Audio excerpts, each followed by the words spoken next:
Okay, let me get back to the how to finance real quick. So what I did with crowdfunding as well, I made a teaser. It's a 3-minute short film. People are like, you should put it in festivals, put it in festivals. That's not why I made it. I made it for crowdfunding, so that's what I did. And it helped. It showed the audience, this is what it's going to feel like and kind of look like. It's not the movie, but it gave them an idea of my broken Sherlock and his haunted madness that we were going to portray. And if you've seen my short and you've seen my feature, we're pretty spot on. In fact, how I did my short, there's a sequence in the movie where I did something similar. And so that was something that helped. You know, some people call it proof of concept, you know, whatever you want to call it. But that's what I did. Okay. Grants, I've never done grants. Grants are out there. You know, Seed and Spark, there's other ones. If you want to look at grants, Texas Film Commission, check them out. There's some there that you can compete for, you know. But for me personally, I just don't want to waste my time. Yeah, I want to go. And so I've never gone down that route. Not saying you shouldn't. Some of those grants are pretty nice if you win and get it. But just know you're going up against a really good competition out there. Texas is no joke. You know, there's a lot of great filmmakers in Texas. It's just really hard for them to get their product out there, right? Okay. I think it's also important just to manage your expectations. If it's your first film, you've already heard me. I got maybe $1,000 and my first film was not very good. I don't show it to the public. You know, it was a learning experience for me. Doesn't mean that your film would be like that, but mine was, but I didn't have any experience or knowledge. Like I said, that was my film class. Okay, I went in blind. But managing your expectations is important, guys. If you only have a $10,000 budget and you're doing a 2-hour featured film, and it's going to take you 3 to 6 months to make, just filming, manage your expectations. That's all I would have to say, okay? Some people ask me also, before I get to the self-distributing, you know, how come you haven't done film festivals? Well, this is my opinion, but with featured films, film festivals are tough. Most of them want big names, and I'm talking like top 20 here, guys. South by Southwest, Austin Film Fest, you know, TIFF, Sundance, the ones that everyone kind of knows, okay? Their indie films are still budgeted for like $5 or $10 million. It's not really fair to us, but that's the truth. Festivals are there to make money. We are paying them to show our movie. Hopefully. They don't even tell you if you get selected until maybe 3 or 4 weeks out. So it just really just hijacks almost 6 to 9 months of what you could be doing if you just went more the theatrical route and made money. That's just me. Some people want that festival experience, which is great. You know, network, go find other artists. Most of the people that are there are other filmmakers watching films, most of them.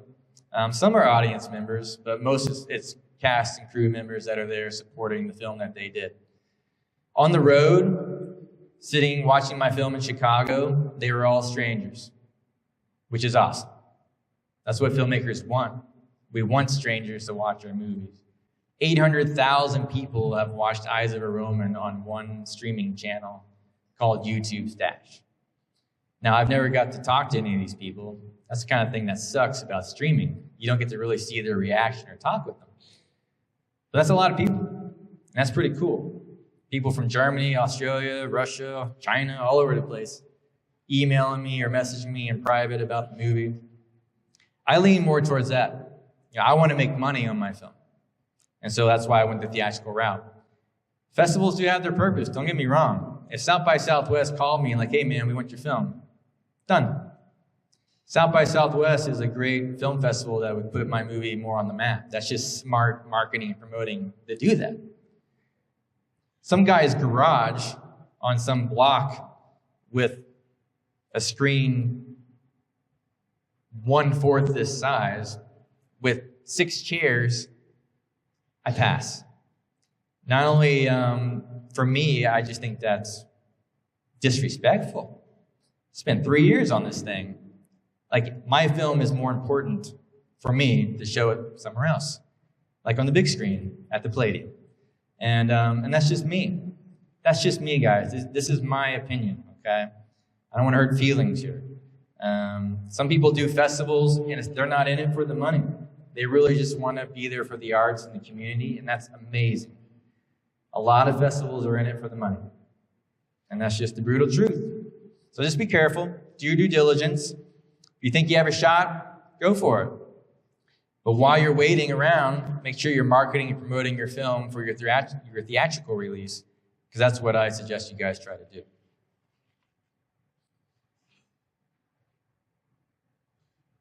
Okay. I kind of already said it. Market yourself. Think outside the box. One thing that's very important, don't overpromise. I think a lot of young, rookie filmmakers that make features, sometimes they overpromise. They say things like, we're going to get on Netflix and all this stuff. And it's like, no, you're not. You know, that doesn't really happen very much unless you know the right people. If you want to get on Netflix, you're going to have like a sales agent, an aggregator. I have a hard time saying that word. But you're going to have to go into that world. You won't be able to do that yourself. You're going to have help on those things. Don't overpromise. For Sherlock Holmes' Mayor of the Night, people ask me, it was my cast and crew did not get paid. It was all volunteer. I promised them IMDb credit. It will be in the movie theaters, and it will go to streaming. You will get good exposure, and this will hopefully open up more doors for you on other projects. And up to this point, I have fulfilled my promise. And it will be on streaming soon. That's very simple. I could do that tonight if I wanted to. So that's coming. Does that make sense, guys? Like, just don't overpromise. Because you will get basically blacklisted, I guess. People won't want to work with you anymore. You lied. You didn't promise. You didn't fulfill what you said you were going to do. So don't do that. Just tell them up front. Well, aren't people going to look down at you and call you names? Yeah, they are. But they're going to do that regardless. You pay that guy $1,000, he's going to take his check, and he's going to be over there, oh my God, this filmmaker doesn't know what the hell he's doing. It's going to happen everywhere. And you're going to have to deal with that, okay? That is the psychological side of filmmaking when it comes to everything. Let me tell you something. You're not going to make everyone happy. I promise. Titanic's amazing. Movie sucked.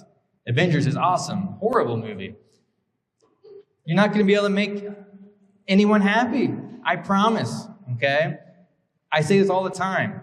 Whatever film you want to make, that's the one you need to make. Make sure you make yourself happy, because you're going to be spending 3 years of your life on this thing. Don't worry about the critics and the naysayers, the people that are jaded or jealous when they see you doing stuff. You got to let that just bounce off of you guys if you want to be in this industry, because that comes with it. It comes with it, I promise. Okay? I've been called a lot of things. And if you see some of my reviews on Eyes of a Roman, they're pretty ugly. Some of them.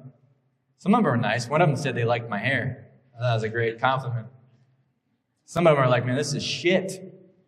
What did I just watch? I just wasted 2 years of my life. You know, just stuff like that. It's coming. It's part of it. All right, let's see here. Oh, cool. Well, I'll jump right into that too. So kind of what stops filmmakers from making films? Well, that was some of it right there, right? It's the fear of the unknown. You know, what if I don't have enough money? What if my script's not good enough? What if people don't like it? You know, what if I can't find crew or actors? You know, what if the critics rip it apart? What if? Awesome. How about this? What if you never make it and you live in regret or resentment towards others making films? You know, jealousy kicks in, resentment. You know, you played the victim card your whole life. Well, I don't know what to tell you guys. That is what would happen if you just continue not to jump. I tell people all the time, like, what are you waiting for? Well, I don't have this or this or this. Neither did I. Jump. It's the only way you're going to learn and get going on this stuff. You cannot worry about all these things. If you worry about all these things, you will never do it. And then when you're on your deathbed, you're going to be like, damn, I really wish I'd have made my film. Yeah. Why didn't you? Oh, I was afraid of what they're going to say. I'm telling you right now, guys, most people probably will not like your movie. There's a lot of people in this world. I made a Sherlock Holmes movie. I made him very dark, depressed, insane, who hallucinates. At some point in the film, he chokes a woman because he thinks it's the villain. Drugs, alcohol, there is an orgy in my movie. There is stuff in there where the Sherlockians were like, what the hell am I watching? But you know what? There's also Sherlockians. For you don't know, Sherlockians are like the key #1 fans of Sherlock. That's what they call themselves. But there's also one that they come out in tears, saying that was the most accurate adaptation of what author Conan Doyle wanted for people to see. And that's pretty cool. You know, so I have haters, and I also have people that love it. And then there's a lot of people in the middle. It's going to happen to everyone. I promise. Okay?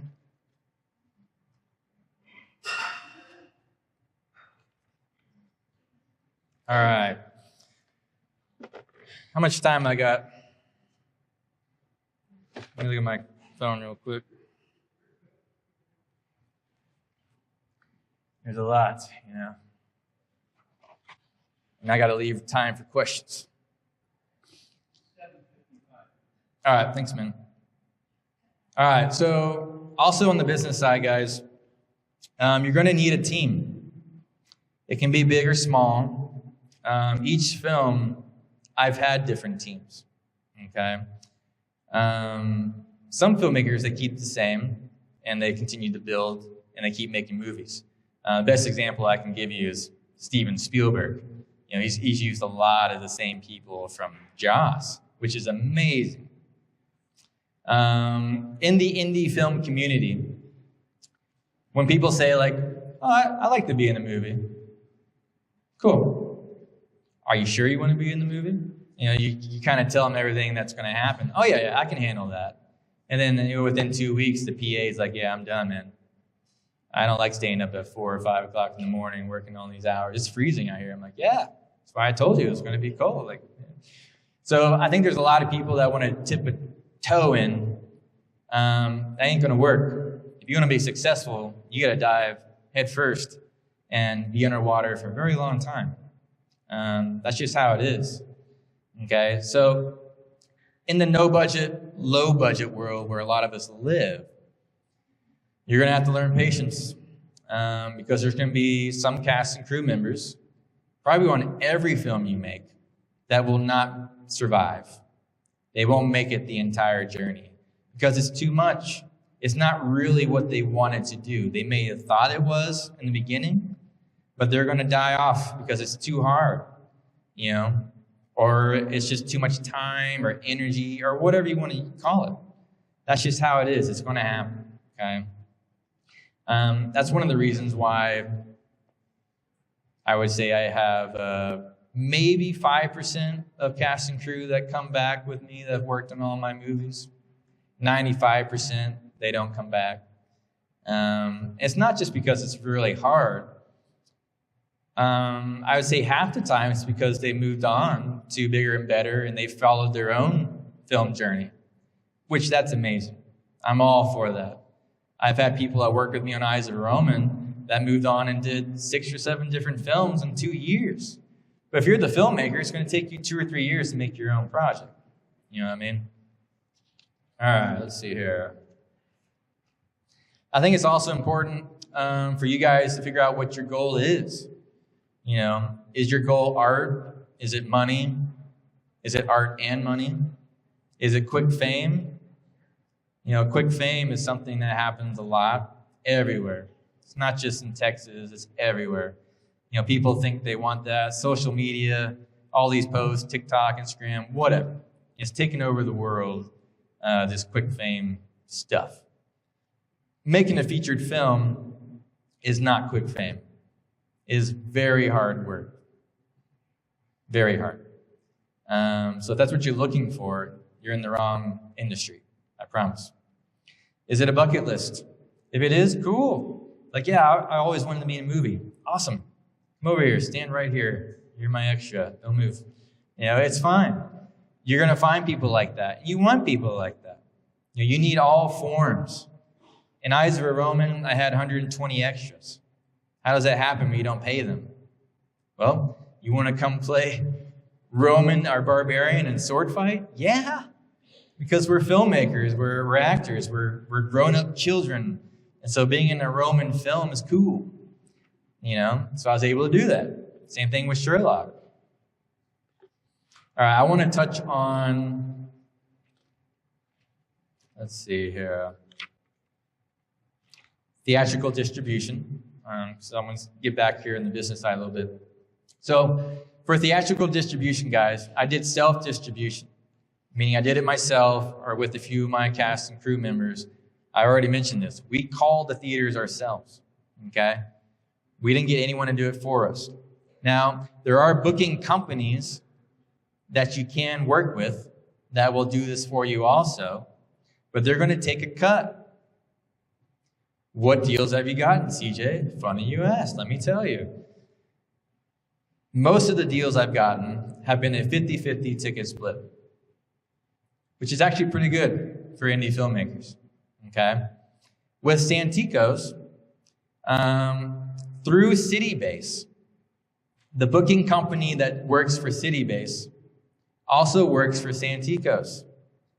So once they saw what I did at CityBase, they wanted my movie. Great. I worked with that booking company for the Santikos theaters. I only got 35% of ticket sales. 15% went to the bookers. So it really just kind of comes down to how much work you want to do. If you do it yourself, you're going to make more money. If you bring in people like a booking company, they're going to take a cut. That's their job, right? Their job, by the way, is not to market or promote your movie. It's just to get it to the theater. The theaters will not market or promote your movie either. You have to do that. Like, well, that's not fair. Yeah, tell me about it. We tried getting my movie trailer at these theaters. The only one that did it was City-Based Cinemas, which I'm pretty sure they were breaking the rules. Because after doing more research and talking with other theaters, they have contracts with the big dogs, Disney, Universal, Paramount, whatever, where they have to show their trailers with these certain movies, and no other movies are allowed. The bigger companies basically are a monopoly. They don't want indie films in the theaters. They don't want us taking up their space. It's been going on basically since the 70s, okay? And I think the good thing, though, is that we're chipping away. You know, we really are. I think theaters need us right now. It's a very great opportunity to get in there. You're just going to have to figure out a way how to market and promote your movie without being able to show your trailer, which really sucks. If we were able to show Sherlock Holmes' trailer, the one y'all saw, in theaters for 6 weeks leading up to it, like I went to go watch Nosferatu. If Sherlock was playing with Nosferatu, that is my audience. They'd have been like, oh, that looks Pretty badass. Let's go check out Sherlock in a few months. You see what I'm saying? The people that go to the movie theaters, that's our audience if you're doing theatrical distribution. The best thing you can do is work with that theater. If they're an indie type theater, art house, you have a shot. Brad at City Base showed my trailer for 6 weeks. We basically sold out the weekend. It's not rocket science, right? So if you can work with these art houses, then you may have a shot with the trailer.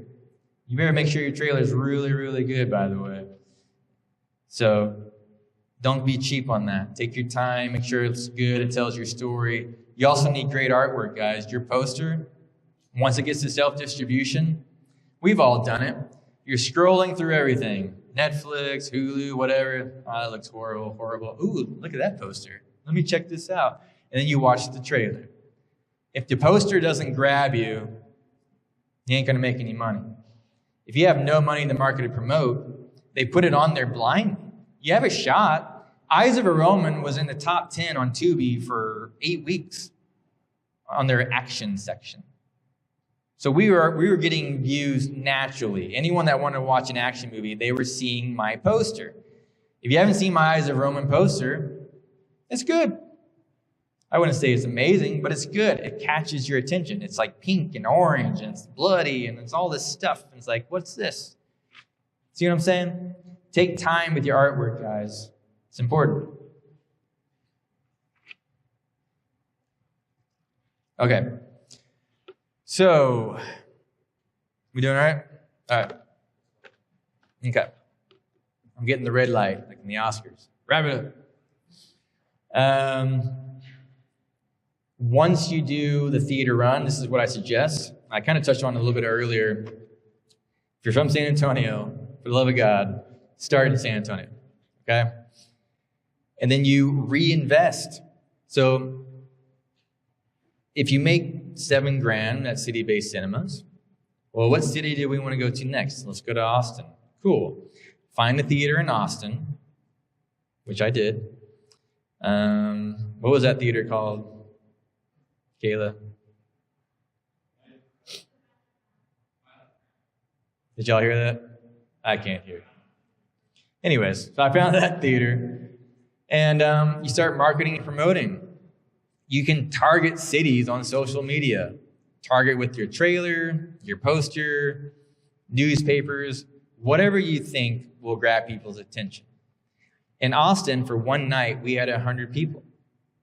It's pretty good for a screening that's not my city, right? That's what I mean. That's what you do. You reinvest, you keep going. Keep going. People see it. Word of mouth hopefully starts to take over. Especially if you have a good movie. They will tell people, okay? If your movie's just so-so, well, then you may be touring for a very, very, very, very long time, and you may just break even. But that's okay. Especially if it's your first movie or second movie, that's okay. You are building your audience. They now know who you are. I also suggest touring with it and doing Q&A. They now know you. They follow you now on social media. They met a filmmaker. They made an actor. People love that stuff. Okay? You have to get used to that too. It's kind of weird sometimes.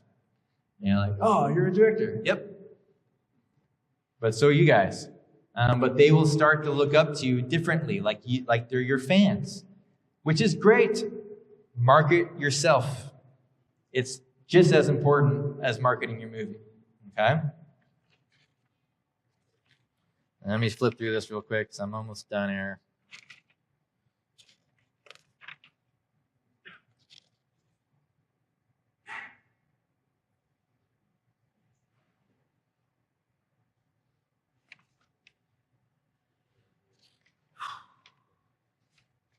Okay. Guess I'm going to start wrapping it up here.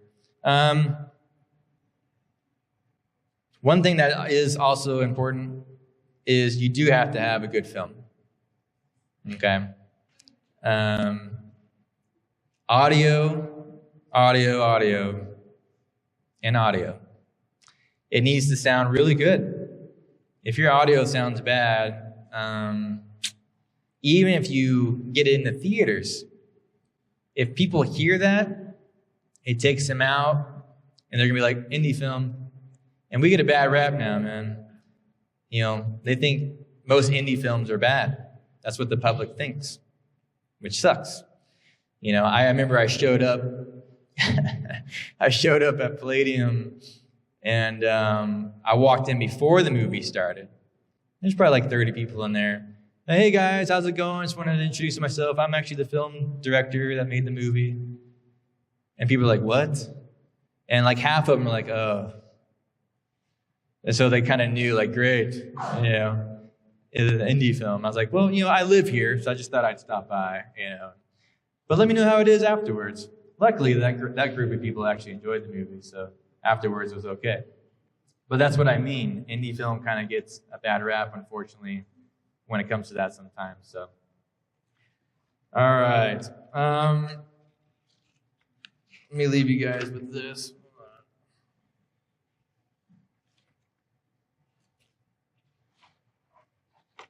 Okay. After this is over, I think we're going to do some quick Q&A, right? Okay, that's cool. Let me leave you guys with this. See if I can read my handwriting. On your film journey, you will suffer on your film journey. You will be lonely, stressed, tired, frustrated, doubtful.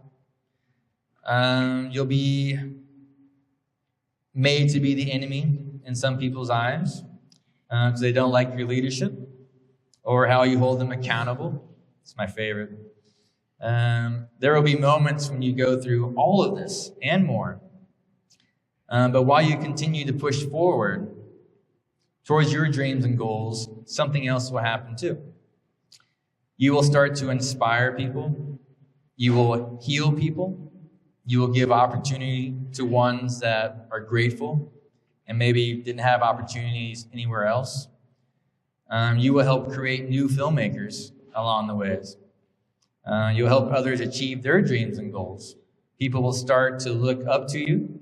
They'll reach out to you for guidance because they want what you achieved. You'll find new working relationships, new friends, and you'll find yourself. Someone 12 years ago made a $1,000 featured film with friends and family. No one knew me or wanted to work with me. Now I'm touring the country, giving speeches to schools, podcasts, news, events like this one.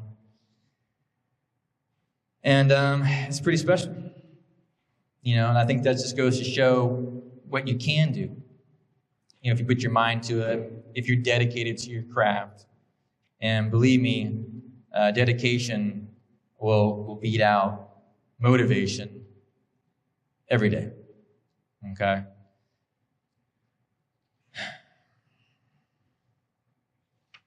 I remember someone once told me the reason my film is in theaters or the Eyes of a Roman has been seen by millions because I was lucky. They said this to my face. Like, well, you're just lucky. Huh. Well, I told this person, you couldn't be more wrong. You know, I made my own luck. You know, through perseverance, grit, dedication, and love. You know, this is why I had my success. And, you know, if you believe in yourself and some of these words I just said, I think all you guys will be successful as well. You know, don't let these doubters and haters stop you. Don't let the fear of the unknown stop you. Keep going. Keep pushing. Make what you want to make. I was going to end this beautifully, but now I got to step in real quick. One more thing. Theaters do not watch your movie. They don't watch it. What? They don't watch your movie before they show it. What?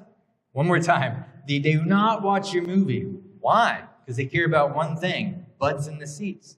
They don't watch it. I was dumbfounded when I asked, you want to see a screening? No, we're good. What? You don't want to watch my movie? No, we're good. What time? What day? All right. Pretty crazy, right? It's just another crazy thing I found out when I was doing distribution with theaters. They just care about money, guys. Santikos, it was only supposed to be in there for 3 days. It ran for 2 weeks because people kept showing up. They didn't tell me. They didn't reach out to me. Hey, CJ, is it okay if we show your movie more? They didn't say that. They just did it. Crazy world, right? Now, I was happy. I'm like, cool, yeah, more showtimes. But that's the theater world, guys. But hopefully just my little last speech there resonates with you guys. Keep pushing forward. Make the film that you want to make. That's what I want to say, too. Distribution companies, they always say, you got to do sci-fi, you got to do action. That's bullshit. Make whatever you want. I just told you, theaters don't watch your movie. It's up to you. You can make the most slow, dramatic, boring movie in the world. And if you know how to market and promote it, go for it. Because theaters will take it. Isn't that cool? Distribution companies tell you the exact opposite. Don't listen to them. Make what you want to make. All right, thank you so much.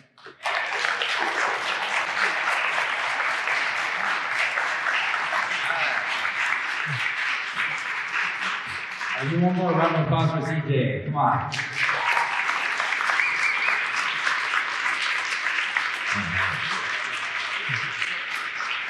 All right, so what we're going to be doing now is we're going to be doing a Q&A.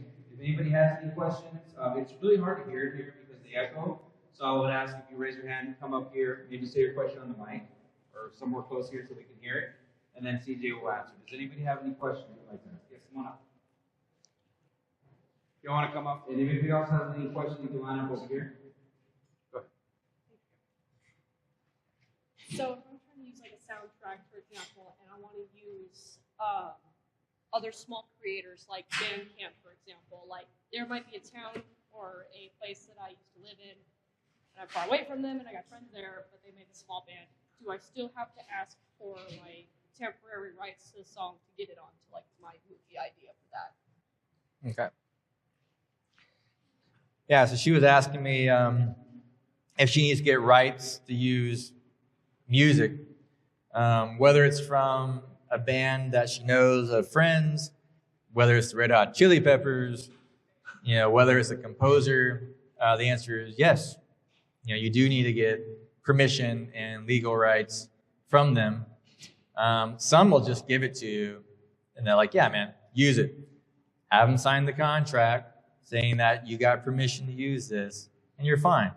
Now, there's other sites out there like Pond 5 or these places you can go just to buy a $20 soundtrack. On those sites, it will tell you whether you can use it for narrative theatrical streaming or not. Some of them say no to theatrical and narrative streaming. Some of them are okay with it. Sometimes it costs a little bit more if you want to use and buy one of those songs. So read the fine print. Make sure you do due diligence on that, because that would be horrible for them to come back and bite you in the butt once you're out there making your millions.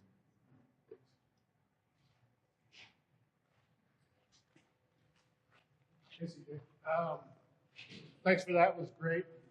I'm curious, as you traveled around the country to these theaters, did you have a formula for your marketing, an approach? Like, how much were you targeting those theaters and really marketing specifically to those cities?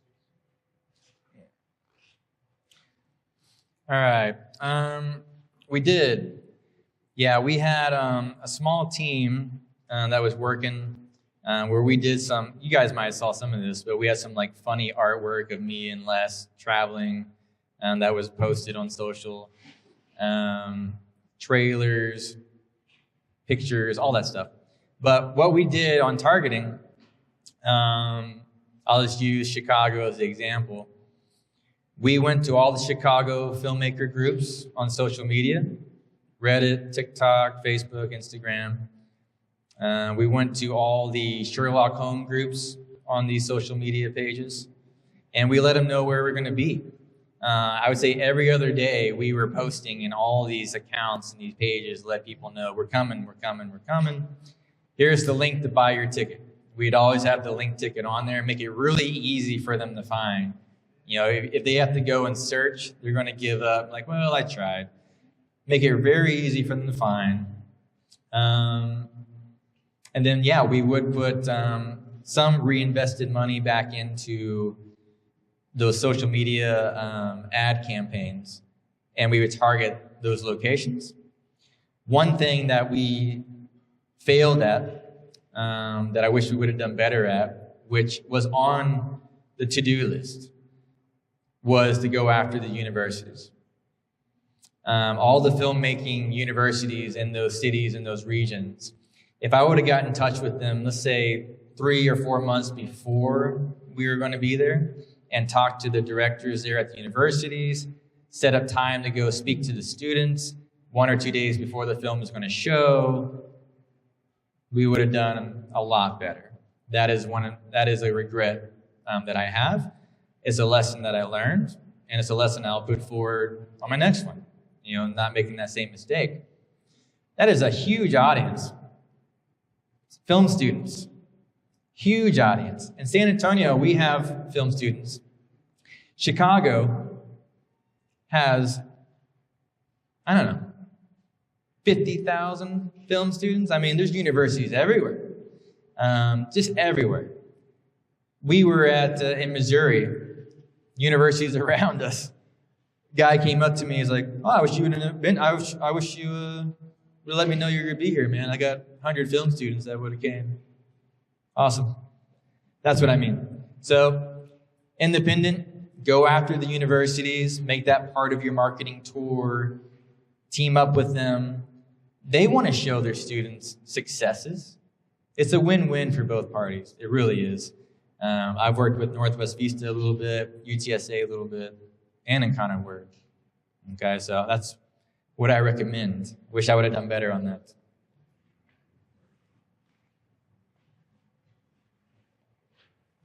I just really wanted to hear more about specifically the theater market and everything, and what really floored you. I know you said some things, but I feel like there's a lot more there. So I was really interested in just hearing a little bit more of an expansion on that. Yeah. Anything specific? You said that specifically it floored you that they just kind of in negotiations and everything, specifically like, oh, well, they didn't watch your film. Was there any other like insightful things that that you could kind of tell us about the theater market and like how it just works, some of the details? I don't know. Yeah. Another thing about theaters is there were no contracts, which is pretty wild. Their contract was an email thread for each theater that we would reach out to.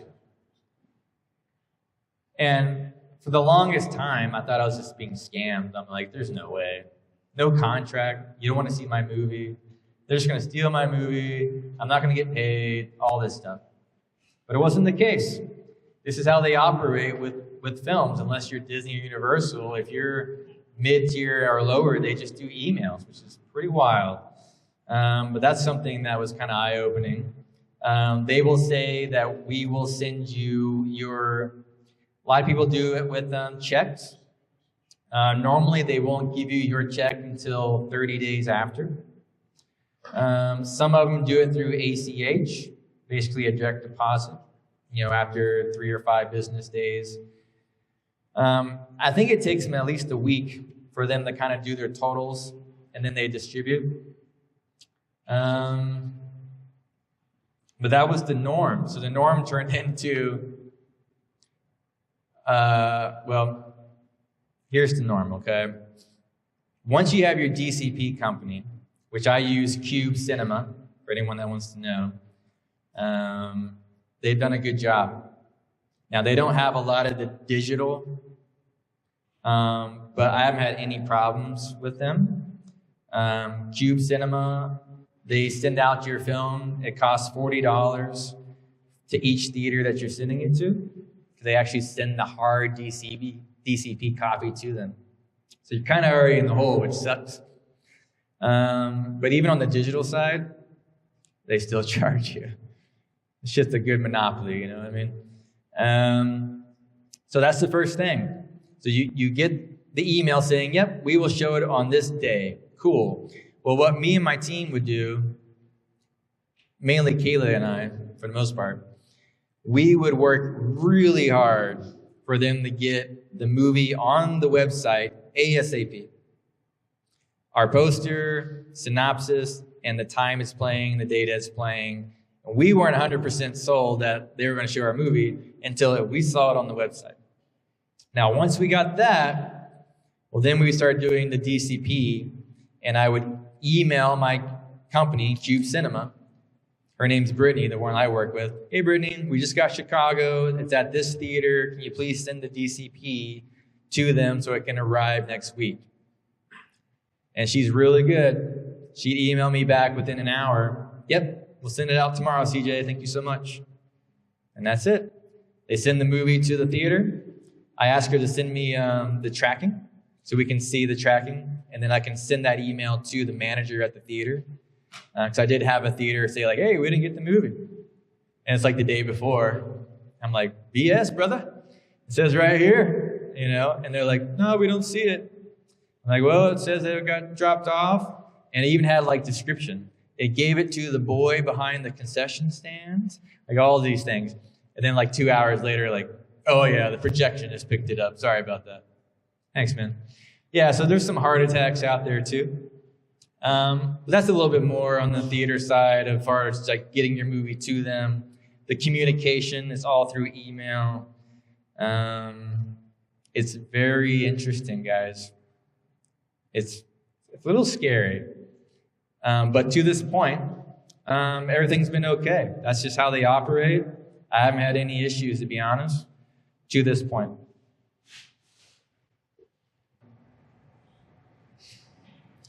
I think I said it in my speech a little bit. You know, when you start off because you're excited about making a movie. And part of my journey has turned into this. It wasn't always meant to be like this. It's not like I'm going to go make films and then go tour and talk about how to make movies. That wasn't really on my mind when I was first making my first film. It's kind of blend into that, which is great. I'm really happy to share my knowledge and my experience. I really hope it has helped some people. Some of it was probably a little eye-opening for some. Hopefully it wasn't too disheartening. You just have to really love making movies because it's really hard. It just really is, guys. The grind is real. And the more that you do, the harder it is. You know, I write, direct, produce, edit, cast, and did cinematography on Sherlock. That's a lot of hats. I did that because I had a $25,000 budget. If I had a $25 million budget, I probably wouldn't have done all those things. But how bad do you want it? And how bad do you want to see your vision come to life? There's so many factors that have to work. You got to make a great film first. The audio and visuals, the acting, the story, they got to be at least decent. If the audio sucks, forget about it. It's over. You know, and that's all technical stuff, which obviously that's probably why you want to talk more, but it's true. You know, that is the truth. We've all seen some indie films where you're like, oh, hey, I just wish the audio would have been a little bit better, or did they even color grade this thing? Like, it's like white. You know what I mean? Like, those are things that must be done. You know, patience, another thing I talk about. Don't be so quick to try to get it out there to the world. You know, make sure you get the product that you want out there. Once it's out there, people see your work. And they're going to start judging right away. Okay? So you need to make sure you put out something that you're proud of. Don't rush it. All those things play a factor, man. My friend Les Best, few people I've probably heard of if you follow me. He said it to me a long time ago, and a lot of people say it too. It's really a miracle if a film gets completed, just because so many things have to happen. You're going to run into so many roadblocks and walls, people telling you no, no, no, no, no, 24/7. They're going to think you don't know what the heck you're doing, and you just have to smile and just keep pushing forward. And it can be a lonely world sometimes. It really can. If you're lucky, you'll find a few good people that you can reach out to and talk. And I've been fortunate enough to have that on Sherlock, and she knows who I'm talking about. So, all right. I think that's it. Yeah? All right.